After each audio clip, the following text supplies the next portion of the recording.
Venid, venid a mí, no importa lo que habéis sido, porque soy yo mismo quien os ha salido al encuentro. Te llenarás de gozo al contemplar cómo el amado se desvive por sus criaturas. La verdadera devoción al corazón de Jesús. Desde España, en los dictados de Jesús al mundo, sale al encuentro para ti, por Mundo Católico, construyendo la civilización del amor.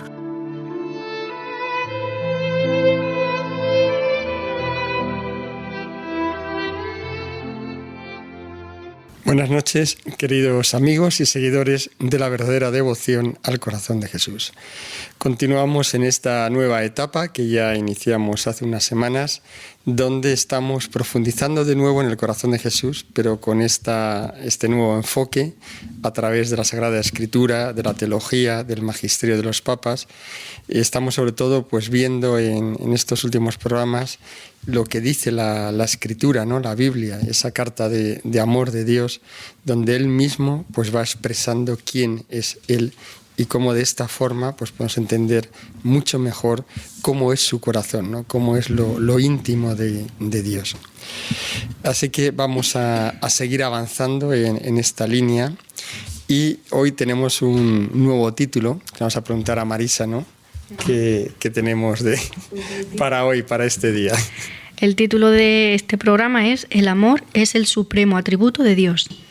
Bueno, pues con esta expectativa tan buena, ¿no? de poder entrar en ese supremo atributo que es el amor de Dios, ¿no? Pues esto no es solo una frase, sino que es algo que realmente nosotros podemos llegar a entender y a deducir precisamente de lo que el mismo Dios nos ha ido explicando, no solo por nuestra razón y por nuestra lógica, sino que además el mismo Dios nos ha hecho entender esto, ¿no? Que el amor realmente es ese supremo atributo de Dios, el que define la esencia más íntima y más profunda de Dios. Decíamos en el programa anterior, estuvimos viendo esta primera cita tan fundamental de Éxodo 34, versículos 4-6, donde Dios hacía esa definición, daba como su nombre y su apellido, y Él se definía a sí mismo como Dios misericordioso y clemente, tardo a la cólera y rico en piedad. Pues ese era su nombre y sus apellidos, y esencialmente hablan de su misericordia profundísima, ¿no? Que es lo que le hace entregarse y ver al hombre con esa mirada de misericordia por encima de todo, ¿no? Por encima de todos sus demás atributos. Bueno, pues esto que hoy vamos a seguir profundizando, ¿no? Por eso es importante que nos quede claro, que no nos quede ninguna duda acerca de esto. Se dice muchas veces que el Antiguo Testamento, lo comentábamos en el programa anterior, ¿no? Que mucha gente, incluidos sacerdotes, ¿no? Pues dicen, no, el Antiguo Testamento es un Dios más el de los mandamientos, es un Dios más vengador, más castigador. Solamente en el Nuevo Testamento se desvela ya el amor de Dios. Bueno, pues esto es falso, totalmente falso, y precisamente en este programa vamos a ir viendo cómo no es así, cómo ya en el Antiguo Testamento y desde el principio Dios ya va revelando ese aspecto y esa faceta de su amor. Y bueno, pues vamos a verlo con la propia Escritura, ¿no? A ver qué nos dice la Escritura. Y vamos a ver quién nos quiere ayudar, ¿no? en esto. Entonces, bueno, vamos a pedir a Óscar, por ejemplo. No he presentado hoy a los que están en el estudio, pero bueno, lo voy a hacer ahora así rápidamente. Óscar, buenas noches. Buenas noches. Marisa. Hola, muy buenas noches. Y Sonia, que también se permanece, ¿no? Ya fielmente en todos los programas. Además, trabajando mucho, ¿no? Para que salgan bien. Bueno, pues le vamos a pedir a Óscar a ver si se anima y nos puede decir, a ver, por ejemplo, en un vistazo rápido del Antiguo Testamento, ¿hay citas realmente que hablen del amor de Dios y que Dios es amor, ¿no? Y que se define así como un Dios de amor? Pues sí, y muchas además, ¿no? En en contraposición a lo que pueden decir muchos sobre esto que decías, José Antonio, de que el Antiguo Testamento es el que refleja ese Dios de justicia, ese Dios que pide holocaustos, que pide sacrificios y que es justiciero y demás, en realidad es bien distinto de lo que realmente podemos ver en la Escritura, ¿no? Igual que cuando se dice que en el Antiguo Testamento es el Dios del amor, pues también en el Antiguo Testamento se ve la justicia de Dios también, ¿no? Bien, pues vamos a hacer un pequeño repaso, un breve repaso, porque tampoco cabe estar leyendo todas las citas que se pueden encontrar en el Antiguo Testamento sobre el amor de Dios, pero podríamos empezar, no sé si alguien lo tiene localizado, por Éxodo 34, ¿no? Que es pues una cita muy bonita sobre cómo nos quiere Dios, ¿no? Moisés talló 2 piedras como las 2 primeras, y levantándose muy temprano, subió a la montaña del Sinaí, como se lo había mandado Yahvé, llevando en sus manos las 2 tablas de piedra. Yahvé descendió en la nube, y poniéndose Moisés allí junto a él, invocó el nombre de Yahvé. Y mientras pasaba Yahvé delante de él, exclamó: Yahvé, Yahvé, Dios misericordioso y clemente, tardo a la ira, rico en misericordia y fiel. Bueno, pues esta definición que hace Dios de sí mismo, que nos la adelanta en Éxodo a Moisés, cuando Moisés le dice ¿a quién debo decir que me envía?, ¿no?, cuando va al pueblo, ¿no? Pues está repartida a lo largo de muchas citas a lo largo del Antiguo Testamento, ¿no? Voy a pedirle a Marisa también que nos vaya leyendo algunos fragmentos del Antiguo Testamento, por ejemplo, el Salmo 86 en el versículo número 15, que viene a ser pues una repetición de lo que dice Éxodo. Sí, es prácticamente igual, dice: pero tú, Señor, eres Dios clemente y compasivo, magnánimo y de gran piedad y fidelidad. Vemos que efectivamente, pues eso, Dios se define a sí mismo, porque recordemos que es palabra de Dios, que es palabra inspirada por el Espíritu Santo, por lo tanto es una definición que hace Dios de sí mismo, pues que en muchas ocasiones se define como lento a la cólera y rico en piedad, ¿no?, rico en amor. Podríamos también echarle un vistazo a Nehemías, el profeta Nehemías, en el capítulo 9, que variando un poco los términos viene a decir algo muy parecido también. Pero tú eres Dios de perdones, clemente y piadoso, tardo a la ira y de mucha misericordia, y no los abandonaste. Dios de perdones, Dios de los perdones, ¿no? Qué bonita, qué frase más bonita, cómo se define a sí mismo el Señor, ¿no? Y así es como se ve Él a sí mismo, ¿no? En el profeta Joel, por ejemplo, en el capítulo número 2, que es una expresión, ahora la leerá Marisa, es una expresión que se utiliza mucho en Cuaresma, pero que en realidad deberíamos usarla a lo largo de todo el año, ¿no? Vamos a leerla. Rasgad vuestros corazones, no vuestras vestiduras, y convertíos a Yahvé, vuestro Dios, que es clemente y misericordioso, tardo a la ira y rico en benignidad, y se arrepiente en castigar. Si Dios hubiese escogido, si nos referimos, como tantos teólogos a lo mejor se refieren a Dios como omnipotente, todas estas particularidades que podemos referirnos a Dios, ¿no? Omnipotente, omnisciente, ¿no? Todo justicia, pues está bien y no estaríamos faltando a la verdad, ¿no? Pero en realidad nos afectaría poco en la vida. Sin embargo, Él se define como clemente y misericordioso, ¿no? Y compasivo, ¿no? Esto es algo que sí que nos toca la vida, ¿no? Qué bonito, ¿no?, que los salmistas usen la misma expresión en los salmos, ahora lo veremos, la misma expresión que utiliza Dios, ¿no? Por ejemplo, el Salmo 103, que es un salmo precioso, que es un puro eco de esta misma idea que estamos viendo, ¿no? Dice: es Yahvé misericordioso y benigno, tardo a la ira y muy benevolente. No está siempre acusando ni guarda rencor eternamente.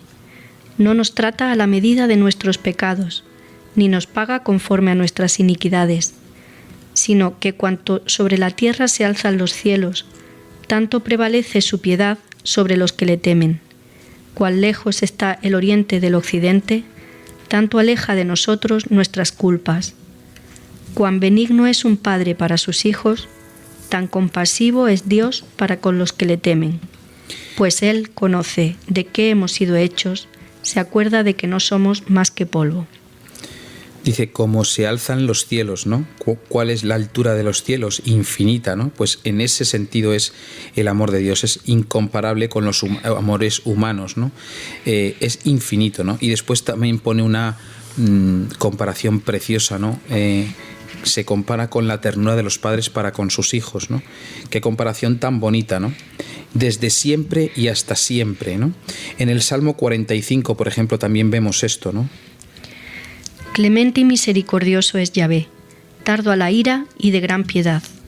Es benigno Yahvé para con todos, y su misericordia sobre todas sus obras. Muchas veces cuando vamos a orar, cuando vamos a rezar, muchas veces preguntamos a los sacerdotes que nos recomienden un libro sobre lectura, sobre oración, para ayudarnos a rezar, ¿no? Y qué mejor libro podemos escoger que los Salmos, que son oraciones inspiradas por el propio Dios, ¿no? Tan bonitas, con las que además Dios desea verse llamado, ¿no? Son los atributos con los que desea verse llamado, ¿no? Porque es eterno su amor, ¿no? Como dice en el hebreo, ki legolam geselu, porque literalmente significa porque para siempre su amor, ¿no? Porque es eterno su amor. Dios es misericordioso y de hecho en los Salmos, solamente en la parte de los Salmos, se pronuncia esta frase, Dios es misericordioso, ki legolam geselu, se pronuncia más de 171 veces. Así que como podemos ver, José Antonio, pues el Antiguo Testamento está más que repleto de frases, de referencias al principal atributo de Dios, que es el amor, y hay que tener en cuenta que es palabra inspirada, es decir, que es el propio Dios el que nos está haciendo ver cuál es su principal atributo, ¿no? Muy bien, pues muchas gracias, Óscar. Bueno, esta sí en realidad una pequeña muestra, porque efectivamente hay muchas más citas, como mínimo hay de similares a Éxodo, hay más de 17 citas en los distintos libros del Antiguo Testamento. Y como decía también Óscar, pues efectivamente numerosas veces esa referencia a la misericordia de Dios. Por tanto, yo creo que aquí, en el fondo, tenemos que entender que, como decíamos al principio, realmente el hombre a través de la razón pues podría haber llegado a entender, y de hecho puede llegar a entender, pues determinados rasgos de Dios, ¿no? Tenemos la creación, que nos habla de la omnipotencia, y otra serie de aspectos que nos van un poco desvelando de alguna forma pues quién es Dios, ¿no? Su inteligencia poderosísima y distinto, su eternidad también, de alguna forma también es algo que podríamos llegar a deducir. Pero en cambio él lo que ha querido es, pero difícilmente hubiéramos podido, de hecho no podemos llegar a entender o a comprender todo lo que es ese corazón interior profundo de Dios, esas entrañas de misericordia, y por eso pues Él entra en el mundo y nos va desvelando, y de la Escritura pues tenemos que sacar una conclusión muy clara, y es que si Él insiste tanto y de tantas formas y con tanta belleza y en tantos sitios distintos, quiere decir que realmente tenemos que tener la plena seguridad de que este es el supremo atributo de Dios, ¿no? Que es realmente lo que mejor le define, y además como Él se nos quiere presentar de alguna forma, ¿no?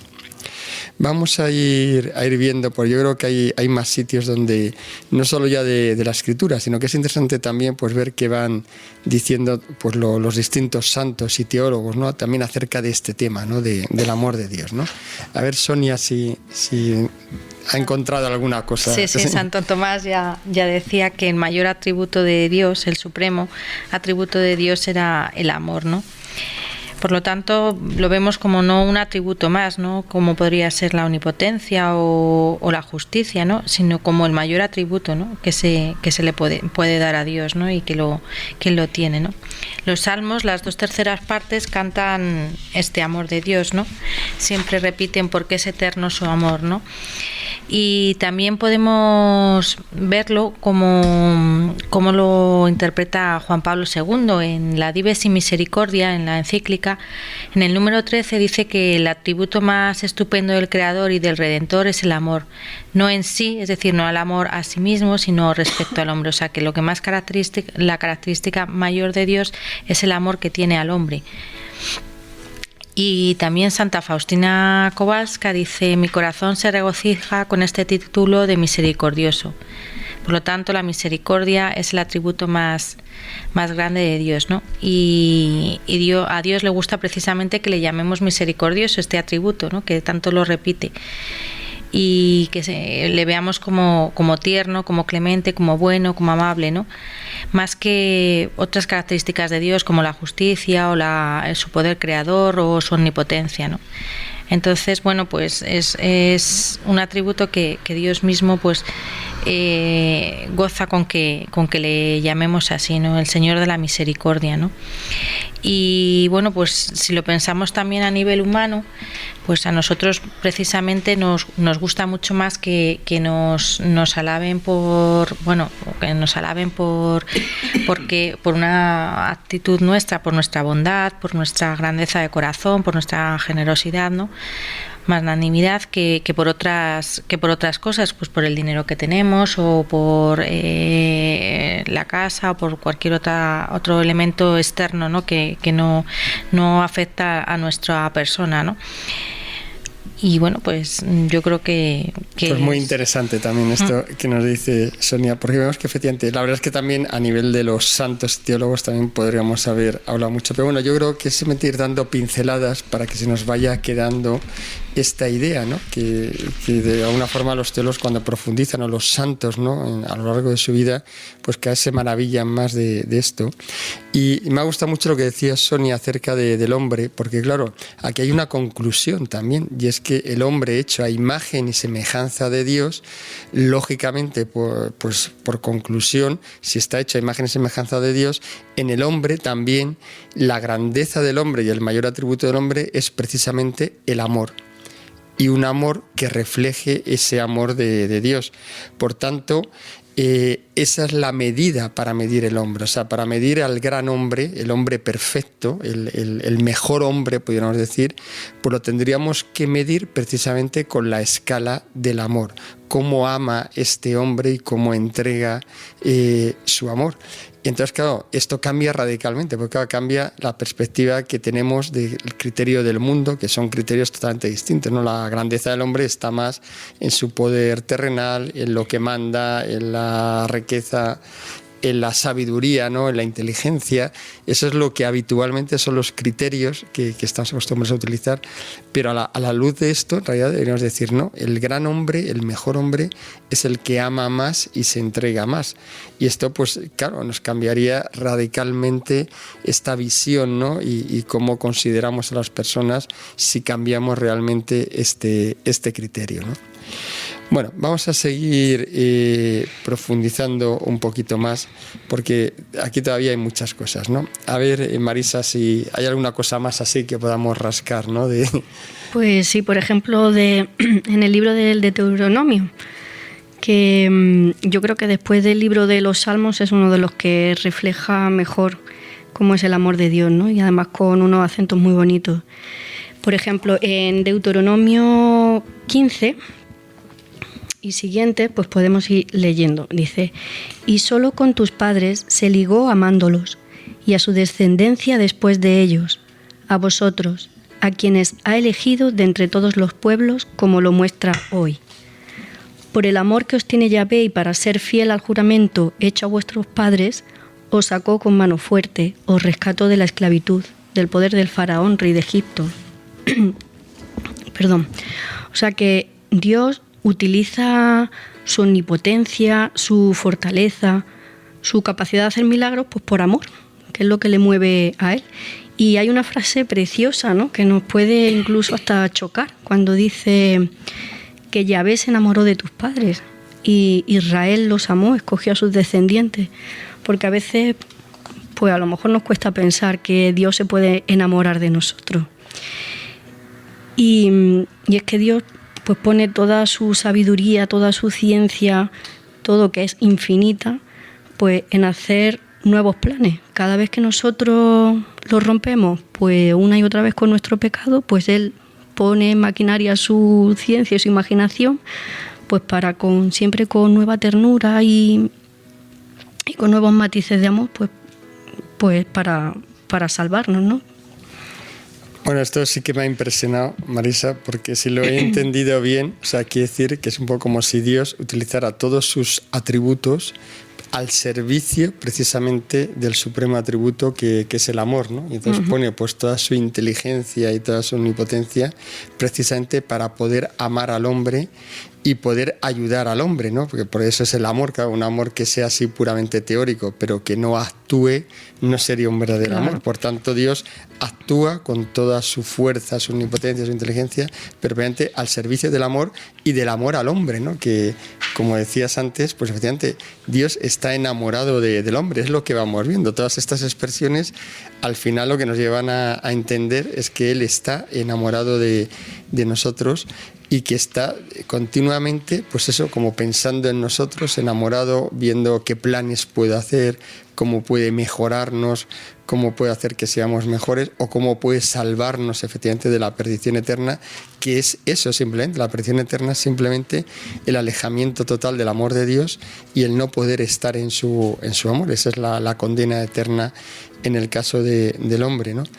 Y la verdad es que, claro, esa visión de ver cómo Dios utiliza su poder infinito para hacer maravillas con nosotros, que somos pecadores, que es como si se utiliza lo mejor de Dios, lo mejor de Él, para trabajar con lo peor que puede hacer, porque es que somos nosotros de alguna forma, somos criaturas pecadoras, criaturas que hemos caído, que le hemos rechazado, y entonces pues con ese peor material precisamente pues Él hace auténticas maravillas, ¿no? Por eso son tan grandes las obras de la misericordia de Dios, mucho más que, como decía, eso lo decían los santos padres, ¿no? Mucho mayor y mucha más obra y más grandeza que la propia creación es precisamente esta actuación de la misericordia de Dios entre la humanidad, ¿no? Vamos a ir por ir completando ya y ya casi finalizando este bloque. Vamos a ver también qué nos dice hay dos santas que me gustan mucho, que son especialmente cercanas al corazón de Jesús y por tanto que entienden muy bien todo este significado, ¿no? Del amor de Dios, ¿no? y de su corazón, que son Santa Gertrudis y Santa Teresita de Lisieux. Una más antigua, siglo XIII, otra más moderna, casi contemporánea, y yo creo que nos pueden ayudar también a profundizar en esto, ¿no? A ver, no sé si Sonia, por ejemplo, sí, nos puede iluminar este tema. Sí, mira, Santa Gertrudis decía ya: desde el principio de la creación del cielo y de la tierra, en toda la obra de la redención, he usado más de sabiduría, de mansedumbre, que del poder de majestad. O sea que ahí vemos como Dios ha usado de la mansedumbre y de la sabiduría que todo el poder que Él tiene, ¿no? De su majestad, y es precisamente lo que más le agrada, ¿no? Y luego Santa Teresita decía: Jesús estaba hablando con Jesús y Jesús le dice: Jesús está más orgulloso de las obras Jesús está más orgulloso de lo que obra en el alma de Celina, que era su hermana, de su pequeñez, de su pobreza, que de haber creado los millones de soles y la anchura de los cielos. Por lo tanto, vemos ahí como Dios se regocija mucho más que en el universo, en las maravillas que hacen cada una de nuestras almas, ¿no? Sí, la verdad es que miremos por donde miremos, efectivamente todos nos van confirmando en esta línea, ¿no? Todos los santos que han profundizado un poquito, pues van llegando siempre a estas mismas conclusiones, ¿no? De distintas formas, pero siempre igual, ¿no? Leía hace poco y decían esta frase, ¿no? De un escritor de espiritualidad. Decía, en concreto, sin el amor, la santidad de Dios sería tan apabullante que nos aplastaría. Que es una frase para meditar. O sea, la grandeza de Dios es tan grande, es tan inmensa, todo lo que es Él, ¿no? Es infinito, o sea, no nos podemos ni imaginar ni abarcarlo, ¿no? Si Dios no fuera amor, como Él mismo nos explica, realmente nos aplastaría, esa santidad tan grande nos apabullaría, o sea, sería algo donde estaríamos como anonadados, ¿no? Totalmente apabullados, pero impresionados, ¿no? Todo, pero realmente seríamos incapaces de tener una relación personal con Dios, que es lo que realmente hemos visto que Dios se empeña, ¿no? Y de hecho pues lo consigue, ¿no? Y consigue que lleguemos a ser sus hijos, que lleguemos a tratarle como un verdadero padre, ¿no? Lo cual, bueno, pues impresiona, ¿no? Impresiona que siendo Dios lo que es, en cambio, Él sea así, ¿no? O sea, podía haber sido Dios de otra forma, incluso habernos creado como criaturas suyas, pero haber sido otro tipo de Dios, ¿no? Un Dios, pues eso, con todos sus rasgos, pero sin ese aspecto del amor, ¿no? Tan que te hace llenarte de felicidad, de alegría y de gozo. Porque claro, cuando ves que un Dios así, además te ama, no solo te ama, sino que además se enamora de ti y utiliza todo su poder por ti, para ayudarte, para estar pendiente de ti, pues claro, ya pues en el fondo tienes que dar saltos de alegría, ¿no? Por eso es tan importante. A mí a veces, claro, cuando oigo muchas veces, pues no sé, por lo típico, ¿no? Que en pequeños debates, en conversaciones con amigos o en el trabajo, ¿no? Y sale este tema de Dios, ¿no? Y oyes estos comentarios, ¿no? Tan fríos y tan despreciativos, ¿no? Porque que hablan de Dios y dices, pues despreciativamente, ¿no? Y realmente dices, es que no han entendido, o sea, nadie les ha hablado, nadie les ha explicado cómo es Dios de verdad, porque a poco que simplemente leyeran estas frases, ¿no? Alguien les leyera estas frases, les explicara un poco, les hiciera entender que Dios está enamorado, que Dios es ternura inmensa, claro, tiene que cambiar la perspectiva. O sea, lo que hay es una grandísima ignorancia de realmente todo este aspecto profundo de la intimidad de Dios, y un desconocimiento grandísimo que hace que mucha gente pues permanezca alejada de Dios, sobre todo con una idea pues falsa totalmente de lo que es Él, una idea engañosa y que dificulta pues el poder llegar a Él, ¿no? Por tanto, tenemos que, esto no quita que todos sus demás atributos estén ahí, y desde luego Dios es justo y su justicia pues ahí está, pero la misericordia realmente es más fuerte que cualquier otra cosa de Dios, ¿no? Y la misericordia siempre actúa para que la justicia quede satisfecha, pero pueda prevalecer el amor de Dios, ¿no? Como decía San Juan de Ávila, decía, hablando de Dios y de su amor, dice San Juan de Ávila, más ama al Hijo que aborrece el pecado. O sea, que en ese balance que tiene Dios siempre el amor llega al extremo, y ya lo iremos viendo, ¿no? Hasta qué punto Dios ha actuado y con brazo poderoso para que el amor pueda vencer y se pueda salvar la justicia, pero prevaleciendo el amor. Vamos a hacer un pequeño intervalo musical y continuamos.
Y vamos a seguir pues profundizando en este atributo, el supremo atributo de Dios, que es su amor. Hemos visto un poco pues como una gran introducción, ¿no?, en la primera parte del programa, para cómo no hay ninguna duda y cómo él mismo pues nos ha querido explicar y que nos quede perfectamente claro que lo esencial en él pues es el amor. Pero claro, como decíamos antes, la santidad de Dios es tan apabullante, Dios es tan inmenso, que claro, nosotros como criaturas, pues la verdad es que nos cuesta entender incluso el propio amor de Dios, que Él mismo se encarga ya de aclararnos y de explicarnos, realmente en nuestra mente y en nuestra inteligencia y en nuestras emociones incluso, pues nos cuesta entender, ¿no?, cómo es todo ese amor, cómo es un amor infinito, ¿no? Pues es que es difícil, ¿no? ¿Cómo es el amor infinito? Claro, conocemos nuestro amor, ¿no?, que realmente pues ya hablamos en otro programa lo limitado y lo cortito que es, ¿no? Entonces, realmente para profundizar, y eso es lo que queremos, ¿no?, realmente pues ir profundizando en entender realmente todo este amor de Dios, que es su corazón en el fondo, es el corazón de Dios, pues la única forma realmente es ir un poquito por trozos, ¿no? O sea, no podemos entender todo de golpe acerca del amor de Dios, entonces no nos queda más remedio que intentar examinarlo por distintos aspectos, ¿no? El amor, la verdad, es que incluso a nivel humano pues tiene también muchos matices y mucha riqueza, o sea, y es reflejo también pues de ese amor de Dios, ¿no? O sea, nosotros en la tierra pues encontramos muchos tipos de amor de amistad, amor filial, el amor de pareja, y vemos pues que tienen matices muy distintos, ¿no? O sea, es amor, pero de formas muy, muy distintas.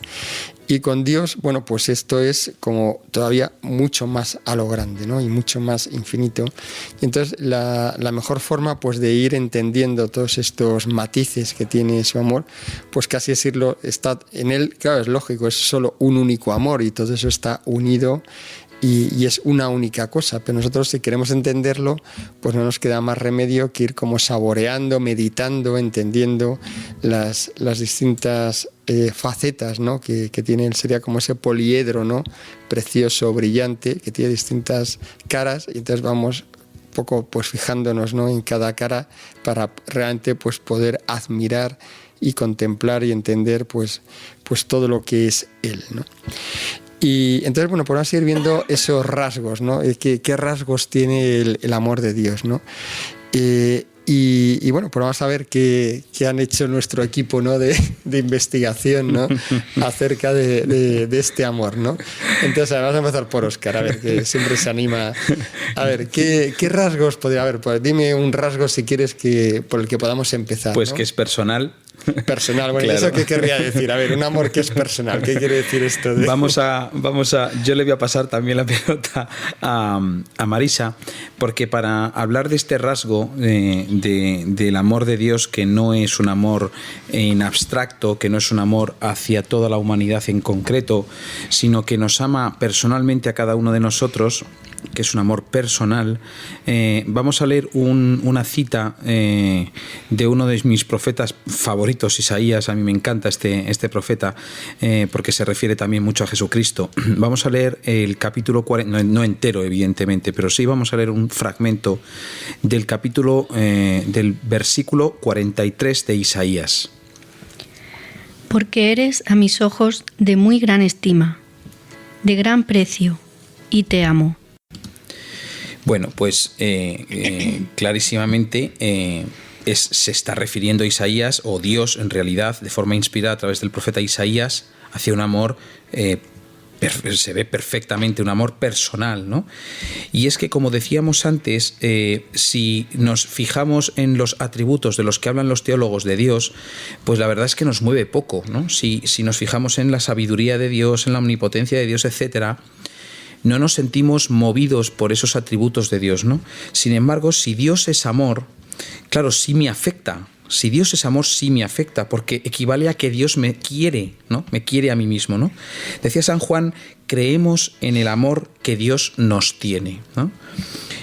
Y habría que hacerse una pregunta en estos momentos, ¿no? Y es si es verdad que nos creemos ese amor que Dios tiene hacia cada uno de nosotros, ¿no? Si es verdad, ¿no?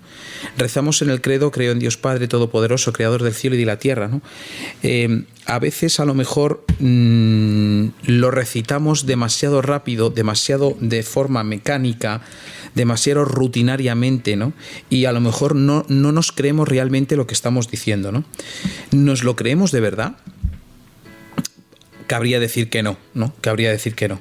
No acabamos de creernos el amor que Dios nos tiene, ¿no? San Pablo decía el que nos amó, ¿no? Y San Juan dice el que nos ama, ¿eh? Es curioso porque San Juan lo dice en presente y San Pablo siempre lo dice como en pasado, ¿no? El que nos amó, ¿no? San Pablo conoció a Jesucristo por boca de los profetas, o sea, por boca de los apóstoles, perdón, pero San Juan lo conoció directamente, vio el corazón traspasado de Cristo, vio el amor de Dios, vio el amor que Dios nos tiene directamente a cada uno de nosotros, ¿no? Por eso San Juan dice el que nos ama, ¿no? En Apocalipsis 1:5.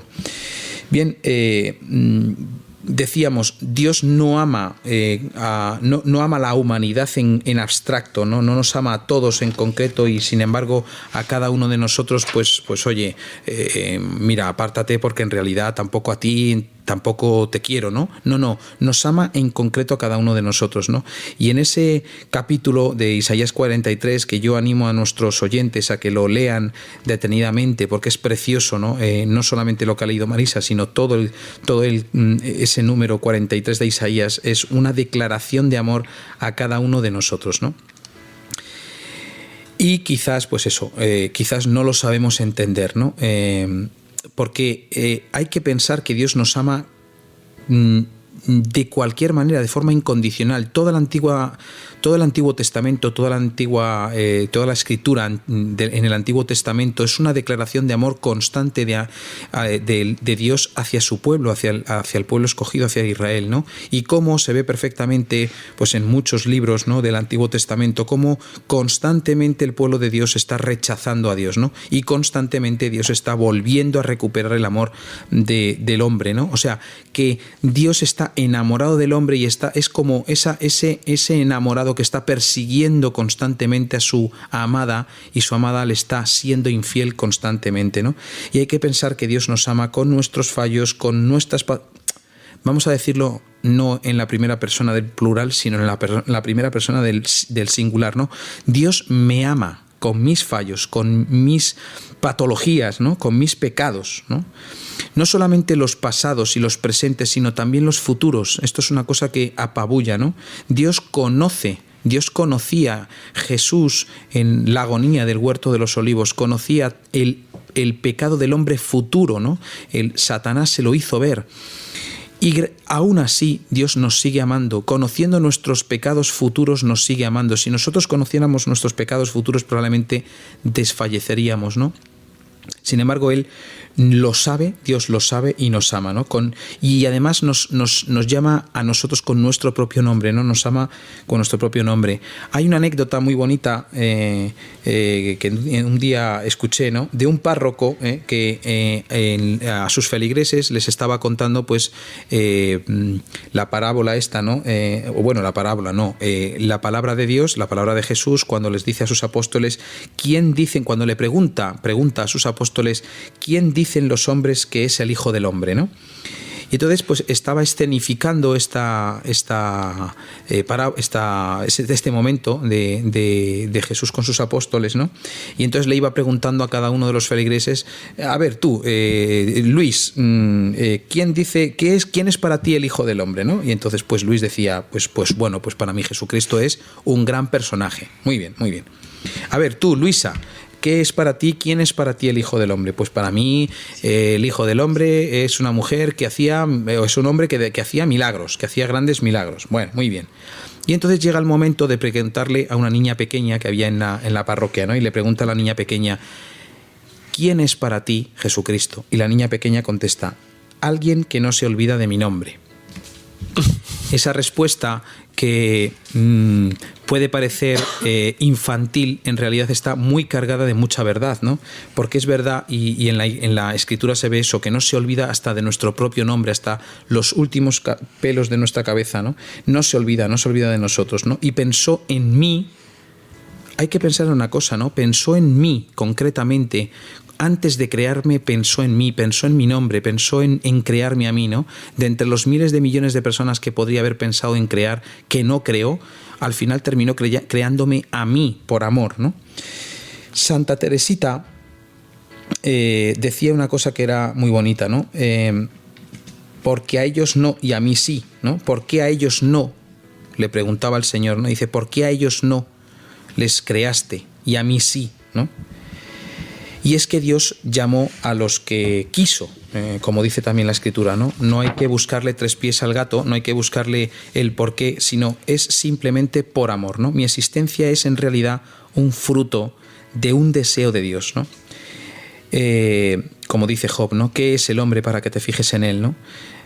Bueno, pues como un padre quiere a su hijo, así nos ama el Señor, ¿no? ¿Y por qué me ama? Pues para provecho mío. Porque si pensáramos que Dios en realidad no necesita amar a nadie, se basta y se sobra a sí mismo, ¿no? No nos necesitaba, ¿no? Entonces, ¿por qué nos ama? Pues para provecho nuestro, para provecho no de Él, para provecho nuestro, ¿no? Y así nos crea por amor, ¿no? O sea que vemos perfectamente que el amor de Dios es un amor completamente personal hacia mí en concreto y además con el nombre nuestro. Bueno, pues impresionante esto, Óscar, que me ha hecho pensar muchísimo también este sentido, sobre todo este aspecto, que realmente, incluso antes de existir cada uno de nosotros, ya Dios pensó en nosotros, estaba enamorado de nosotros y por ese amor nos crea. Y una vez creados, nos sigue amando simplemente por puro amor, no ni por obligación, sino que busca nuestro bien y no busca su bien, porque Él efectivamente ya lo tiene todo, ¿no? Y ya está plenamente, inmensamente feliz. O sea que realmente, llamémosle que se mete en un berenjenal, ¿no? En un gran lío, ¿no? Que es crear al hombre por amor, porque luego el hombre, como no responde, pues está permanentemente creando esos quebraderos de cabeza, que no son quebraderos de cabeza, sino son dolor en su corazón, pero da igual, Él, a pesar de todo, a cada persona, a cada alma, a cada criatura creada, a cada hijo suyo, ¿no? Creado por Él, pues está permanentemente, independientemente de la respuesta que estemos dando cada uno de nosotros, de nuestra respuesta de amor, Él nos sigue amando y sigue buscando nuestro bien. Y esto también es algo para meditar, ¿no? En esos momentos, ¿no? Que alguien pues dice, no, si a mí Dios no me quiere, o a mí Dios, yo no soy nada para Dios. Bueno, pues no, es que es todo lo contrario, ¿no? No hemos entendido realmente esto, ¿no? Bueno, pues este sería un aspecto, ¿no? Este amor personal, realmente es el amor a cada persona y a cada uno. Y si solo hubiera habido uno, pues hubiera creado una sola alma, una sola persona, pues así es como nos ama, pues así con toda la humanidad. Vamos a seguir profundizando, pues esto yo creo que es muy interesante, ¿no? De ir descomponiendo un poquito cómo es el amor y ir entrando así en los distintos aspectos que tiene. Vas a preguntarle a Sonia, a ver qué nos puede decir también a ver, ¿qué otro rasgo se te ocurre así que podemos profundizar, ¿no? En el amor de Dios? Es el de Dios, es un amor creador, ¿no? Cuando pensó en mí lo hizo con amor, ¿no? Y decidió crearme. ¿Y por qué podemos pensar? ¿Por qué decide crearme, no? Pues porque es eterno su amor, ¿no? Que ya nos lo comentábamos, lo veíamos en el Salmo, ¿no? Y no es que Él nos cree y luego nos ame, como podemos humanamente hacer nosotros los hombres, ¿no? Primero conocemos a una persona, o pues las chicas a un chico y los chicos a una chica, ¿no? Y nos conocemos primero y luego pues la relación puede llegar a fructificar y amarnos, ¿no? Pero en el caso de Dios es distinto, ¿no? No es así, sino que nos crea porque nos ama. Juan Pablo II dice: Dios crea al hombre a su imagen y semejanza y lo destina a esa primera y fundamental vocación que es la comunión con Él, en el amor, y en esto consiste la más alta dignidad del ser humano. O sea que el hombre está hecho imagen y semejanza de Dios y está llamado a una vocación que es estar en comunión con Él, en unión con Dios, ¿no? En ese amor, en el amor de Dios, vivir los dos juntos esa amistad, ¿no? Y vivir la vida en este amor, ¿no?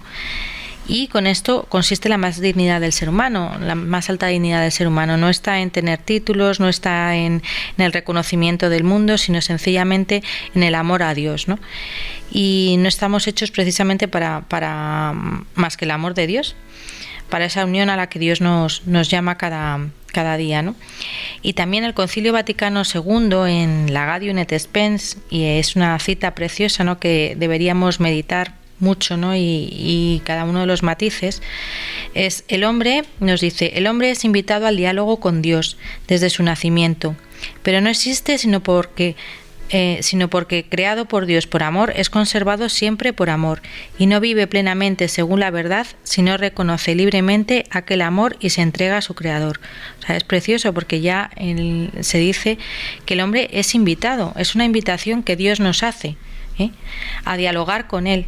No nos obliga, Dios no nos obliga, es una invitación desde que nacemos, o sea que no lo deja para más adelante, sino desde que nace. Y además sí, ya hemos visto también en un texto que con amor nos tejió desde el seno materno, ¿no? Pero no existe sino porque creado por Dios por amor, o sea, hemos sido creados por el amor, nos conserva, Dios nos conserva la vida por ese amor, ¿no?, que nos tiene. Y no podemos vivir plenamente si no reconocemos que es en ese amor donde vamos a ser felices, ¿no? Y donde se entrega Dios a nosotros, ¿no? Entonces me parece maravillosa esta frase y debería hacernos pensar mucho, ¿no?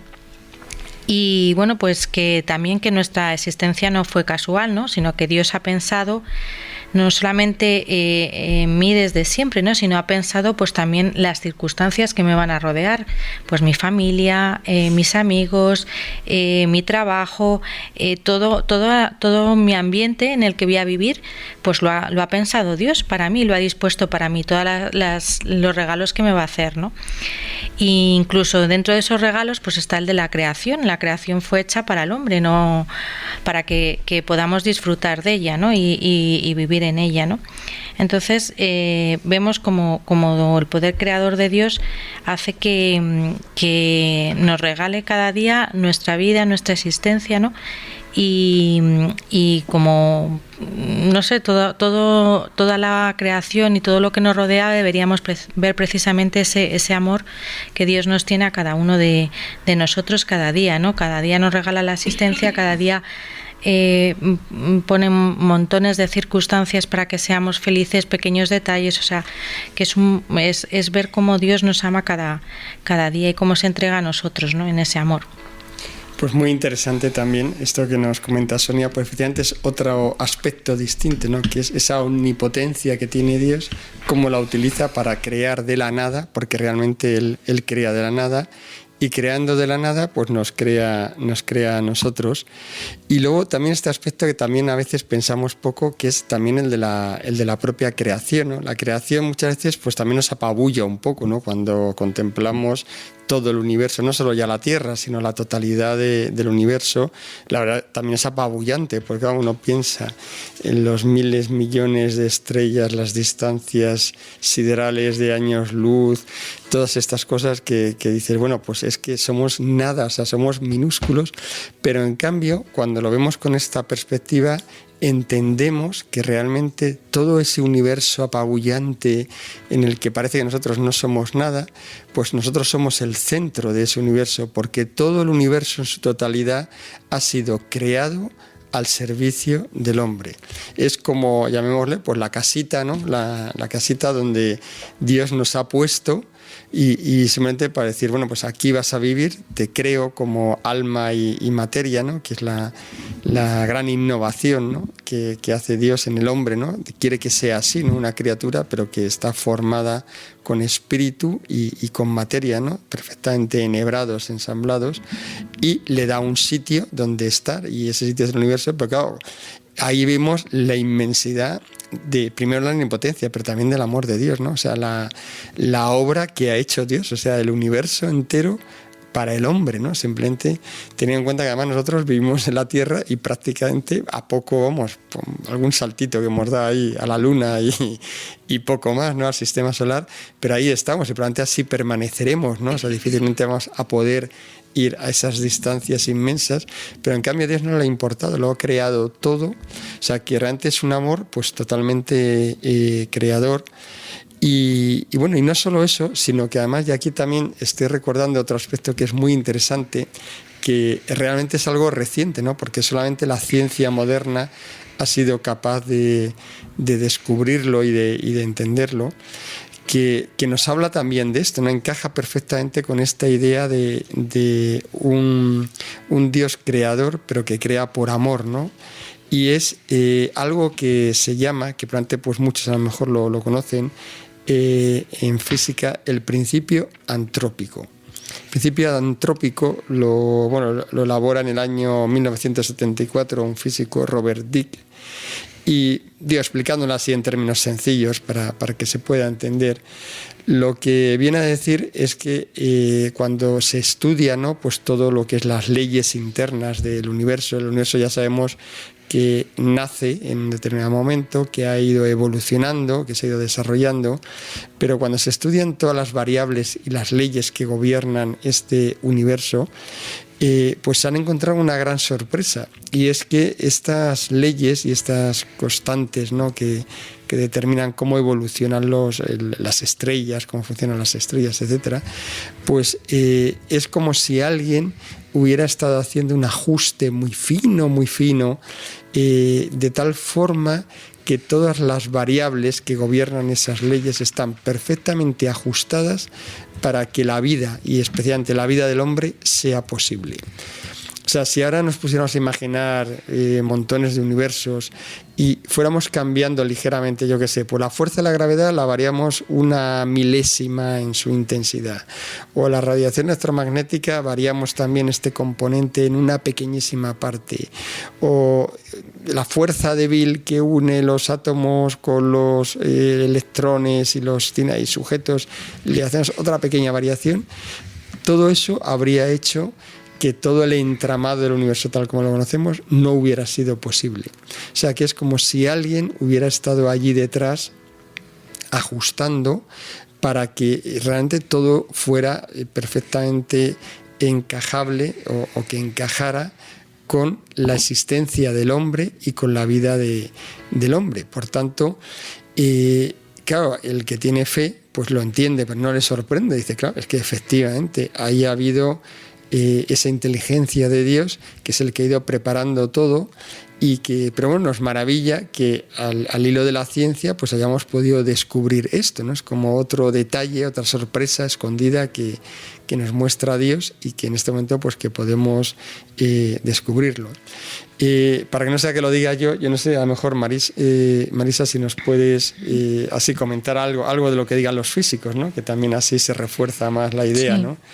Pues por ejemplo, uno de los físicos que ha desarrollado este principio antrópico, que se llama John Archibald Wheeler, del que se ha dicho que es el físico de los físicos, o sea que no es cualquiera, pues lo desarrolla de esta manera, que yo creo que casi lo leo textualmente. Dice: son tantas las coincidencias peculiares a lo largo de miles de millones de años para que el hombre exista, que no puede negarse la impresión que se tiene de que la naturaleza va siendo dirigida hacia ese fin. Es decir, que todo el universo ha sido creado de esta manera específica para que nosotros podamos existir ahora. No por intervenciones esporádicas o arbitrarias, sino por el juego sabiamente previsto de todas sus fuerzas y leyes naturales que dan el resultado que observamos a partir de un delicadísimo ajuste de las condiciones iniciales. El universo es así de grande porque nosotros existimos. Efectivamente, pues que no falta ni sobra una estrella, que todo está matemáticamente calculado para que nosotros existamos ahora en la Tierra. Y añade, dice, se puede demostrar en el terreno de la probabilidad matemática que la multitud de circunstancias que concurren en la Tierra capaces de hacer a nuestros astros aptos para mantener la vida es tan difícil que coincidan que puede afirmarse que nuestro planeta es habitable contra toda probabilidad y que por lo tanto, si lo es, se debe sencillamente a que fue hecho para ser habitado. Bueno, pues contundente, además esto dicho por un físico. Evidentemente habrá otros físicos que, bueno, pues discutirán y dirán que es la pura probabilidad, pero como dice él, presidente, la pura probabilidad dice que es tan raro, tan imposible casi que eso se produzca, que al final tenemos que acudir a una causa que es lo único que puede explicar, ¿no? Y es pues eso, una mente prodigiosa, diríamos que incluso matemática, ¿no? Tremendamente matemática, que ha hecho este diseño y que ha preparado, pero para que esté el hombre allí como centro de este universo, ¿no? Y especialmente pues la Tierra, que efectivamente es cierto que también todas las variables que gobiernan la Tierra pues están ahí perfectamente definidas y pensadas, ¿no? Para que podamos estar aquí. Con lo cual, pues realmente es un milagro. O sea, deberíamos también de asombrarnos, ¿no? Levantarnos y ver que hay agua, que hay oxígeno, que tenemos el sol, que nos calienta, que todo funciona perfectamente. Lo damos por supuesto que es que lo normal es eso, ¿no? Que la Tierra pues sea todo muy habitable, muy bonito, salvo lo que hemos destrozado nosotros, pero bueno, en sí mismo, pues...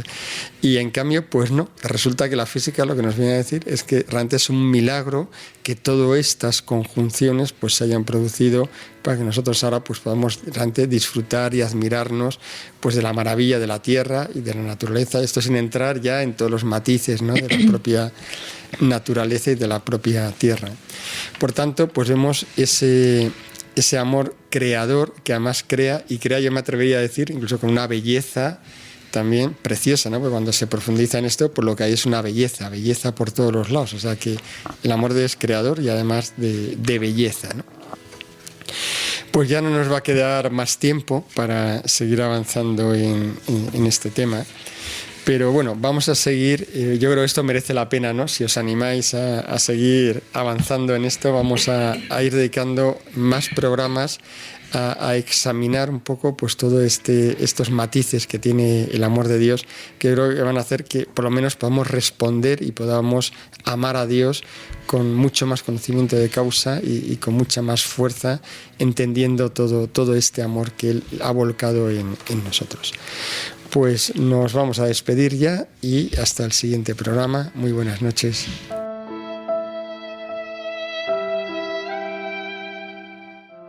Venid a mí, no importa lo que habéis sido, porque soy yo mismo quien os ha salido al encuentro. Te llenarás de gozo al contemplar cómo el amado se desvive por sus criaturas. La verdadera devoción al corazón de Jesús. Desde España, en los dictados de Jesús al mundo, sale al encuentro para ti, por Mundo Católico, construyendo la civilización del amor.